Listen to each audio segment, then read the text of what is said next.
In today's video, I'm going to teach you how to change file accessing permissions in Google Drive. Fix today. Here, let's begin.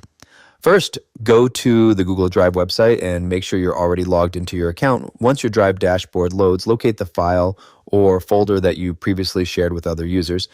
After finding the file or folder, right-click on it to open the context menu. From the menu, hover over Share and then select Share again from the submenu. This will open the sharing settings window where you can manage who currently has access to the item. Inside the sharing window, you'll see a list of people who already have access to the file or folder. Find the person whose permissions you want to modify. Next to their name, click the drop-down menu that shows their current role. This might say editor, viewer, or commenter, depending on the permissions they currently have. If you want to reduce their access level, select a lower permission, such as viewer or commenter from the drop-down menu.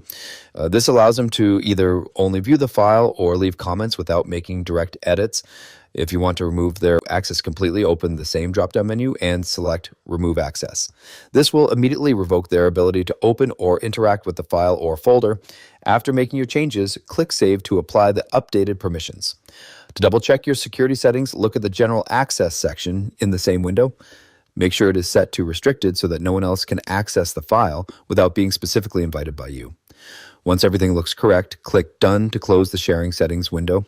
If you later decide to give the person access again, simply reopen the sharing window, type the person's email address into the sharing field, choose their new access level, and click Send. That's it for this tutorial. If you have any questions or suggestions, feel free to leave a comment down below. If you'd like to see more videos like this, the subscribe button is free and helps support the channel so I can keep making helpful tutorials for you. I'll see you in the next video.